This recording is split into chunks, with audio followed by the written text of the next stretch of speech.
Yeah. All right, so what are we looking at right now? Looking at Nike. Yeah, I just have a chart of Nike up, Okay. but I just pulled it up because I was just looking at some analysis and trying to see what I want to buy for the next year. hmm Um, so I wanted to just ask you what you want to know. What do you want to learn? Like, what can I do to help you? Um, well, I know we got set up with Thinkorswim. And that's far as we got, bro. Like I said, I mean, stocks is just a whole new thing to me, and I know we made a list of like watchers to look for. Watch list, yeah. Yeah, the watch list. So that's pretty much where we're at, bro. As far as like trying to copy some of those trades, I've been tweaking on some shit lately, so I haven't really been paying attention to anything much at all, other than like the gym and the shit I'm focusing on. hmm But like I need to start getting ready to like fucking make a trade or two, like that way I can like just say even if it doesn't go well or whatever, or I don't make money because I set my stop losses, it's like I gotta start getting reps in because the only way that I'm gonna get familiar and stronger is if I get more reps. Right. Okay. So you're like fully just getting started then. Yeah, like I'm brand new, dude. All Like right. brand new. I love that. So this is going to be a perfect video. Do you mind if I put this on YouTube later too? I do not. Awesome. So sweet. I think it's going to be extremely valuable as we go through the session because obviously you're a new trader and like everybody doesn't really know what to do or what they're hmm doing. And if they do get started, then they like screw up and then they don't know why they're screwing up. So Right. I guess I'm probably just gonna title this video like, 5 years and like 30 minutes, like Yeah, dead something ass. like that. That's a great combo. So that's exciting, dude. So first of all, great on you for kind of taking that leap and trying to get into something new. hmm Trading is very, very, very simple, and it's like I would say that trading is the hardest way to make the easiest money in the world. Like it's like the hardest thing to learn and understand. But once you see it, you just won't unsee it, and you'll just be like firing off very quality trades. And I would say trading stocks is about like 90% emotional and like 10% what's actually happening on the charts. So, Right. if you can master your emotions and like psychologically, like what you're gonna experience and go through like mentally while you're trading, and because a lot of people will find psychological shit that happens to them and sell early, right before like a big move is about to happen. And you honestly, dude, just have to watch the charts like every single day. Like Right. you just have to like look at the end of the day at the end of the day and see your daily candle and then just see how what happens next and then go back into the lab in your notebook and then write down what happened and why what happened next happened. Right.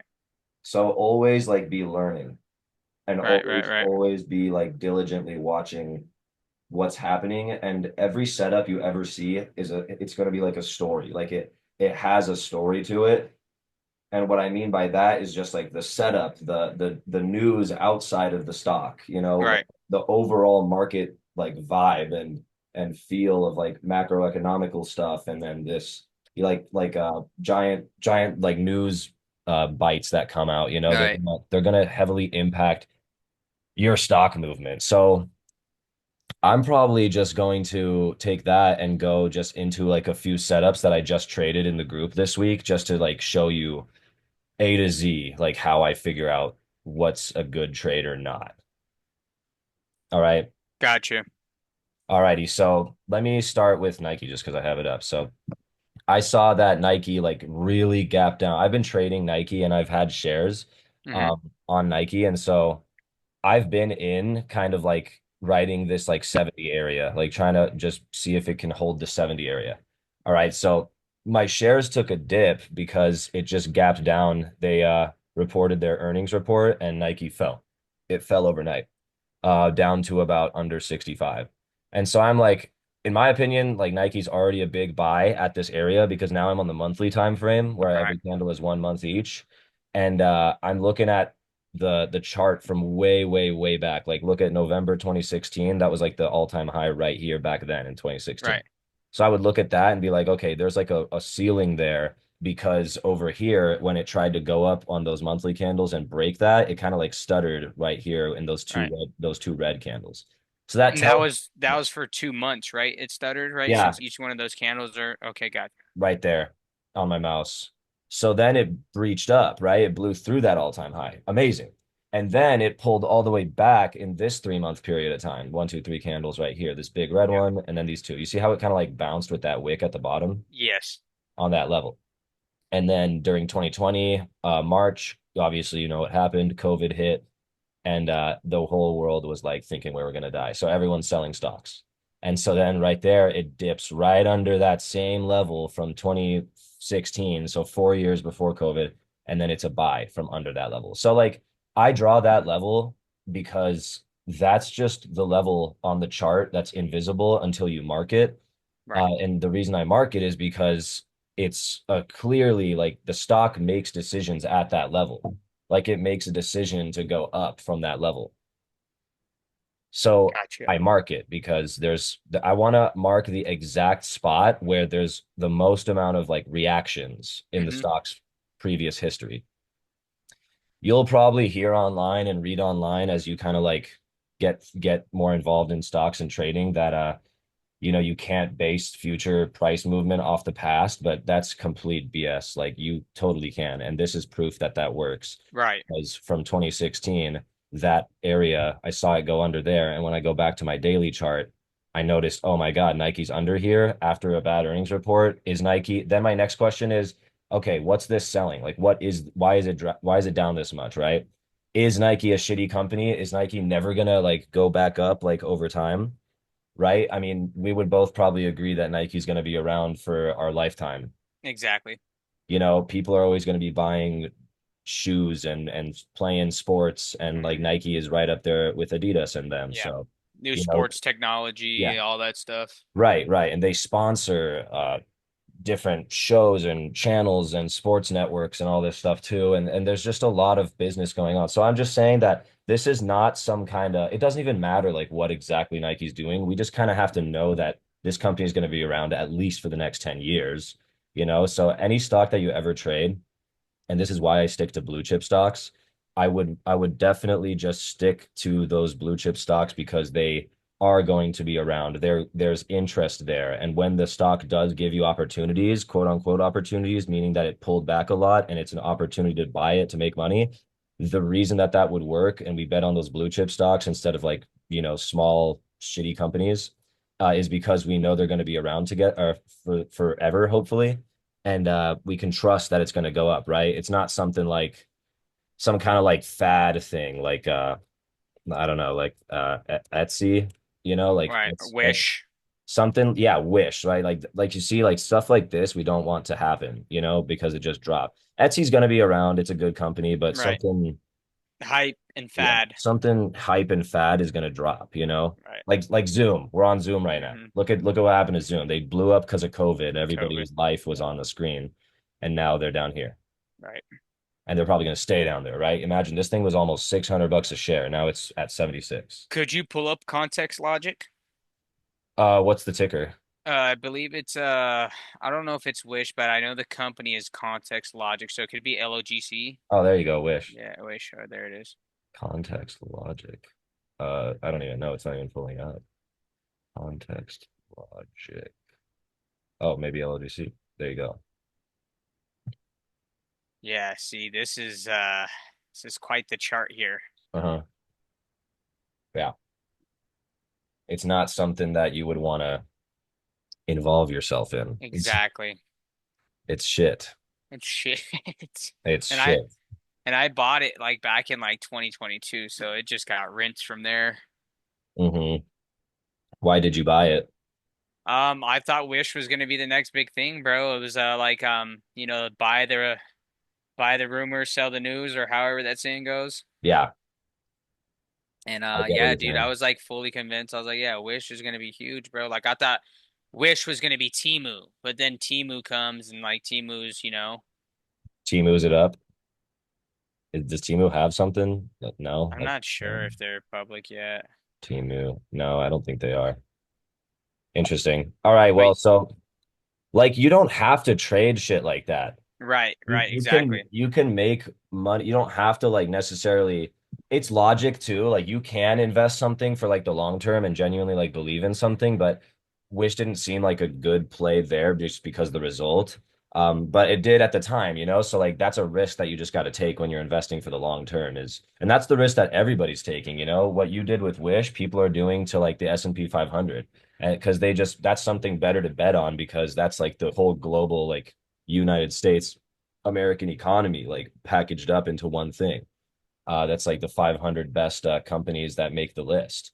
So like they're buying those kind of indexes, and that's why indexes for long term is so good. Like you could buy this thing called VU. You know, this is the S&P ETF from Vanguard, and this just tracks the same movement as the S&P. You know, the SPY.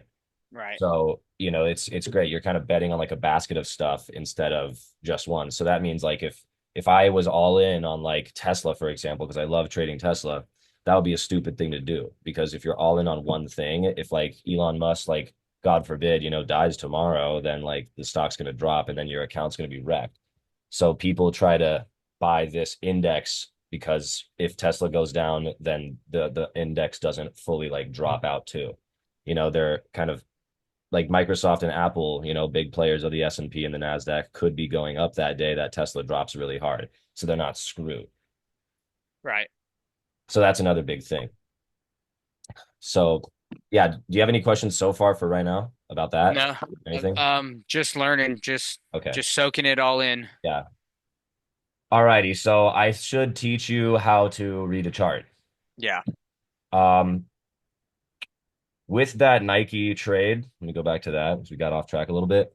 Right there on that monthly, you understand where I get my demand zone or like my level, quote unquote. I could draw like a zone here too, just so you see like Mhm. there's not much difference. I just need to know where exactly I'm looking to optimize my entry point Mhm.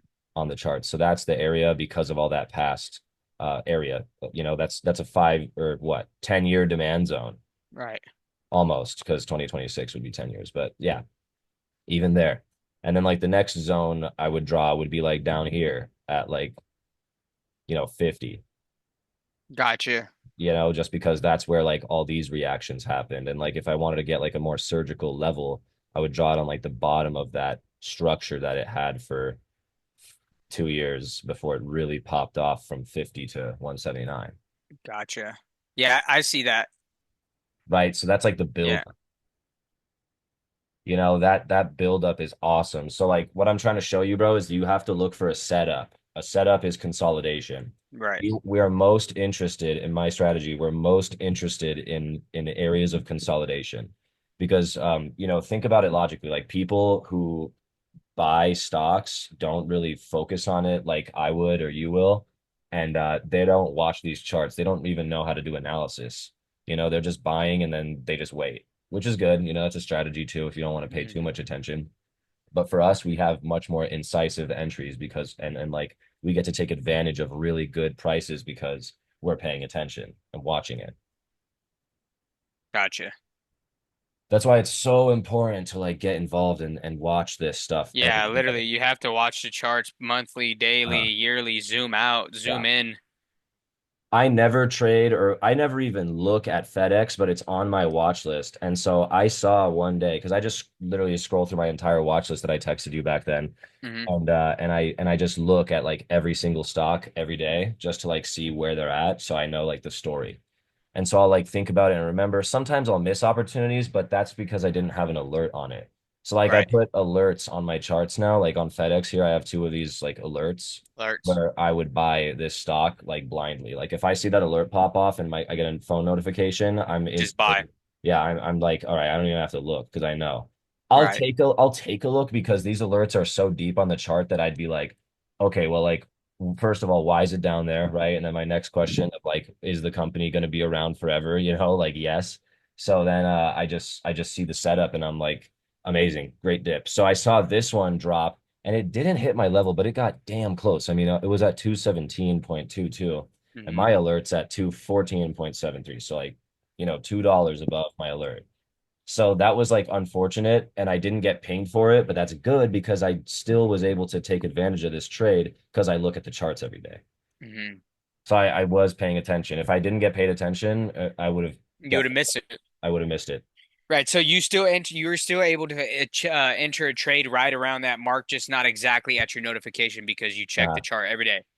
yep. And so I saw it gap down there at the open, and I'm like, well, that's a big loss on FedEx overnight. Let's see what happened. Earnings, perfect. Earnings get stomached. Like people are like, okay, bad earnings report. It's just a dip opportunity. Yeah. I swear, man, I literally think that the whole stock market is rigged. Like I think it's like a gigantic rigged, like it's Supercomputer type thing. it's like like the biggest like wealth scheme like America has created, like I on this. I think like that to a certain extent, but you have a different perspective based off of years of experience of trading and knowledge. But Uh-huh. I agree. At some point, like it's a funnel for money to be sucked in from the smaller guys into the hands of the bigger guys. Yeah. And however they do that is out of my scope of understanding. If it is like supercomputers trading against people every day, if it's Yeah, whales, they if it's have it market like manipulation, I they don't have know. it all set up. Yeah. Hmm. Sometimes it is, sometimes it isn't. I mean, a company can report really good earnings, but like they can drop that day, you know? Right. And so like I genuinely think that dips like FedEx was just like a liquidity grab for them to just and like their alerts get hit and the candle went bright green because their supercomputers are going off because they have alerts, too. And they just are like, okay, like if that drops there, then I'm buying like, millions and millions and like banks are gonna think like millions and millions of shares. So they Right. just have their area and their level. I was close to the bank's price, but I was $2 off, but I still caught that. So I saw that gap all the way down there, and where I got that level from and put that alert there was all the way back here, like on my zone. You see my gray zone, how it kind of Yeah. splits over here.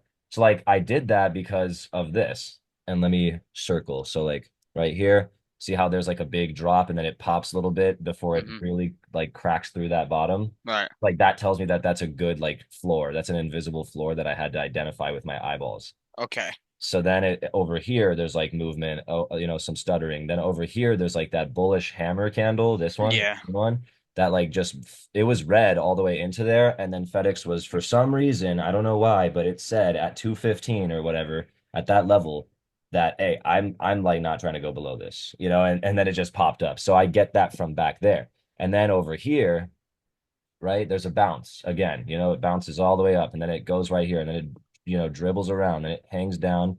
It's just there's a lot of like reactions and movement there, Right. right? So then I'm like seeing that yesterday or not yesterday, fucking Friday.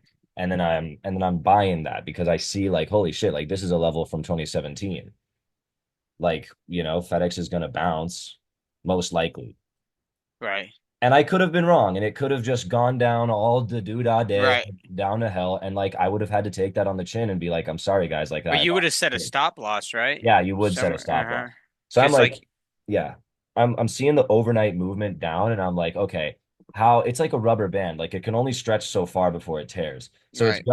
it's gonna drop and it's gonna like yo-yo bounce back up, most likely. That's just kind of like it's like a muscle. Like you stretch. What do you get what I'm saying? Like I'm trying to Yeah, no, stretch. I understand. I understand, and I see that because it's like you said, you zoom back out, you were able to witness that beforehand. You're like, well, common sense would say, hey, like it's gonna probably reach down a little bit and then go right back up. Nah.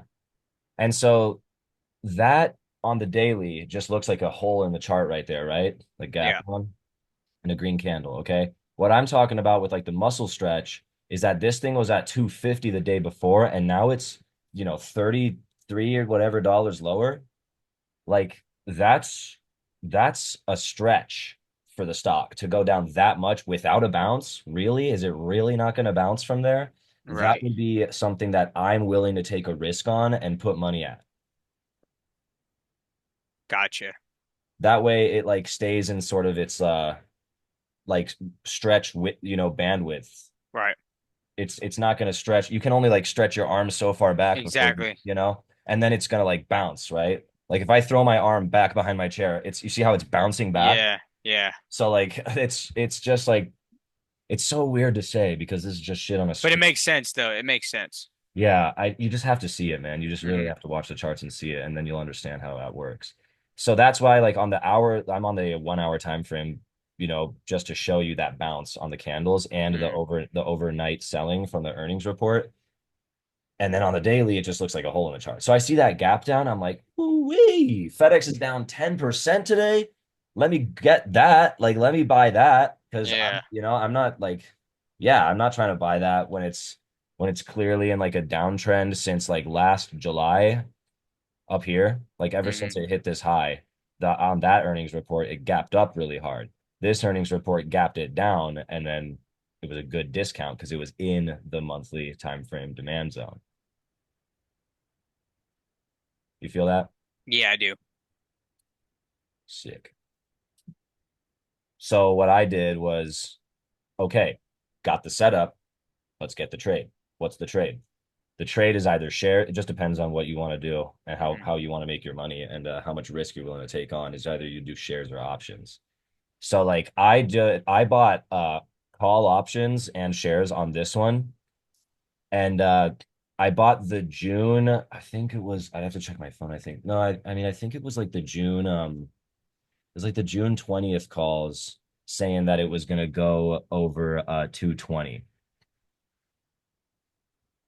Something like that. I forget the exact strike price, but it was something like in the money that I bought. And so I bought that in the money call and then it went up I think I spent like 2,500 bucks a pop on those. And I just taught this to a guy yesterday. I can't even remember. But yeah, I bought them for like about 2,500 bucks a piece. And I bought like, I want to say I bought like three of them and then I upped it to like five. And so I put that on the trade and then it went up, I sold them at I think it was like 3,400 bucks a piece. So I made like a $900 profit on five contracts that day on Friday. Damn. I know, yeah. So it was good, but I wanted to go that far out, and those options are much more expensive when they're in the money because I wanted to be safe. And like I spent more money on each contract instead of like a little bit of money on each contract because of the difference of the time, right? So like the expiration date on the contracts was a lot further out, meaning that if I was wrong today, I could still hold them and still make money if the stock does come back up from now until that June expiration date Right. versus buying something that expired on Friday or next Friday or the Friday after that. More time, the better. Yeah, more time is going to be like security. Like you're So more buying, time on the contracts is like security. yeah. And it's going to cost more on those contracts because Right. yeah, it's going to cost more on those contracts. So I bought that and that was a great gain. I don't even know the percentage, but 900 divided by 2,500 for that's a 36% gain on the options contracts. That's incredible. I know. Thank you. That's 5 years of like doing this shit every fucking day to identify Right. opportunity and then to alert it to the group so that they can make a bunch of money with me. And so like that's why I do what I do and that's why I started my business, Exactly. Maestro, to like just translate that. I don't want anybody to ever have to go through what I had to go through to learn all this shit, dude. Right. So Skip the sweat and tears and I know. blood. I know, dude, I know. So I wish I could, but I don't know, you gotta make sacrifices like that. Exactly. So I love that trade. Do you have questions about this trade? No, not really. Like I said, just kind of soaking everything up, bro. This is like meeting one. So Okay. So let me tell you about Costco. Oh man, Bivens was pissed about this one. yeah, I told him to buy this when it made that setup. You see that setup, right? yeah. Remember on Nike how I showed you that same The thing? consolidation, Yeah, on that same exact thing back here. all that movement. Yeah. Dying sideways jousting. And so, oh wait, no, what the fuck am I doing? Costco. I just type FDX because I don't know. And so then it just consolidated on the monthly time frame. I'm like, Costco's doing this? Everybody loves Costco. I mean, Yeah, they do. have you ever gone to Costco and found parking your first time, your first lap around the parking lot? Exactly. Like it's always it's always there, dude. Right. And if you're Always not, and if like the news, like you said, if the news is not saying anything bad, like, well, this probably only means one thing. It's probably going to snap up. bullish. Bullish. Bullish. You know why they say the word bullish and bearish? Why? They say bullish because a bull's back is like kind of like upwards, like it's like this the back is Yeah, he's like on the his spine. Yeah, front the spine legs. and the hump. Right. Yeah, and then the bear walks like with his back down, like his Okay, back got you. pointing down from the ass to the head. Got you. Yeah, okay, so bearish spine down, bull Yeah, spine angle up. right. That's why yeah I figured that out a few years ago, and that was pretty funny when I was always wondering like why the hell did they call it that? I figured like bulls charge, you Yeah, know, and yeah, they I'm like sure. Yeah, you they can. It's they buck obvious. and then Yeah, like bear I thought bears like going to hibernation type thing. yeah, exactly. So you get it. Yeah, yeah, But with that, literally just so easy. I mean, it's tightening up. yeah. Yep. You want this to see the consolidation and try to find out when it's going to break out. So like What's the time frame between that consolidation right there? Like, that's November, like let's say November of 2021 to about May of 2023. okay. So, you know, how many monthly candles is that? One, two, three, four, five, Two, blah, three, blah, blah, four, blah, blah. six. Yeah. You know what I mean? Like it's going to be like 2 years worth of Right. consolidation on Costco. Like it's called a flag. This is called a flag. Hmm. So like, because the flag pole and then the flag, and then they're expecting that to go up. So this downward trend, write this down too, bro. Yeah. Descending patterns have a higher likelihood, just it's the law of the stock market to pop up. Not always, but pretty much, and then ascending patterns typically have a tendency to go down Got because you. because if this I'm trying to figure out how to explain this the best way. If a stock is it's just logically and psychologically thinking about it, a stock went up really, really high and you see like barely any like selling, that shows you that people still have their like money in it. Like Right. their market cap's high and like people are like staying locked in because they believe. And even though it's going down a little bit, it's not like it's just rain falling downwards, right? That would be a bearish, move and like show you that the buying that just happened was like for nothing. And it was just like a false spike up. It's kind of like what happened with Zoom. Like this was just an overinflated thing. And then people immediately were like realizing that, and the consolidation didn't have any kind of like it just dropped out, and then it was not staying stable. It wasn't stabilized. It was just like a rocket ship that went up and just couldn't, it just sputtering engine and just like cacked out. And then there's a story behind Zoom, right? Like about the COVID thing, right? You could see that that was pumped, and when COVID started to dissipate and like not be a big deal anymore, people were going out again and doing face-to-face work with like masks, so they didn't need to be on Zoom anymore, Hmm. right? People Versus started selling that stock. yeah. So like why would Zoom be that high if it's not being used anymore and people are canceling their subscriptions left and right on Zoom? You know what I mean? Right. But Costco, now that's a different story. People are always going to go to Costco. There's no like COVID didn't it dropped it out, but it didn't do that for long, and then it exploded in 2022 or 2023. I mean, exploded to the upside. So I saw this coming. I remember literally hot tubbing with Stephen Bree and literally just telling them about Costco and how it's going to soar out of this 400 How range. long ago did you see that? Like, when was this, like, that you I called was it? watching, I mean, I started trading in 2020, in 2020. And so Uh-huh. then I started like actually paying attention to like bigger share stocks like this because I didn't have enough money at the time to trade like a $400 share stock. So like I didn't want to just like hold, one share of $400 for like 3 years. So I didn't watch this that much, but I started noticing it like probably towards like 2022, mid 2022 to Okay. like the end of it. So I And you're saw like, it. wait, like Costco's getting ready to like make a big move. Yeah, because it's consolidating. And then Right. like the consolidation doesn't even really matter when it's Costco because it's like this is something that's going to go up for forever and ever and ever and ever and ever and ever and ever, Right. forever. So psychologically, that made sense. Yeah. And let me take you to another thing like Microsoft. I fucking love Microsoft. Yeah, Microsoft's dope stock. People don't like to trade Microsoft, but I just understand this, dude. Me and Microsoft have a A something. bond. There's some sort of like something going on with me and Microsoft, dude. I don't know, but like I just understand it. I just see it and I get it. And so like I bought this just this week. I don't know if you were looking at the Discord, but like I literally bought options on this for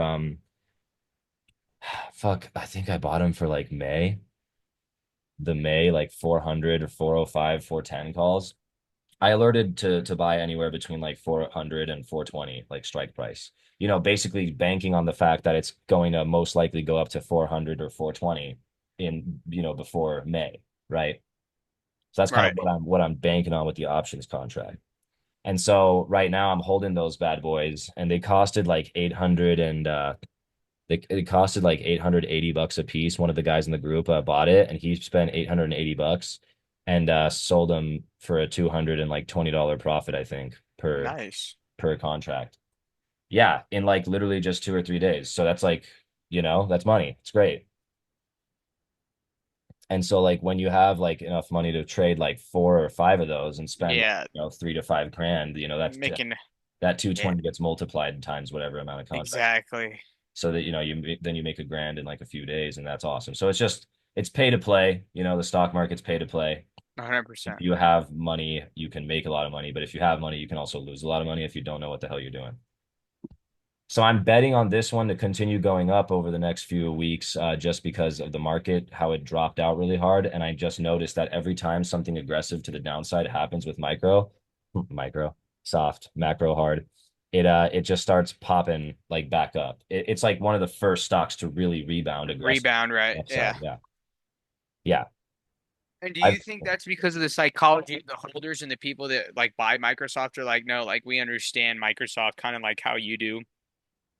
Um, like they're just like it's not going to be one of those things where it's like unless some funky shit happens with like news or data leaks or software breaches, like it's gonna recover, it's gonna bounce. Mhm. Microsoft is just unbeatable, man. Like no Right. matter what happens to it, it's just like so wide. It's so widespread. It's the second like biggest company on the S&P after Apple. This is worth trillions of dollars. Like nobody's gonna get rid of Microsoft.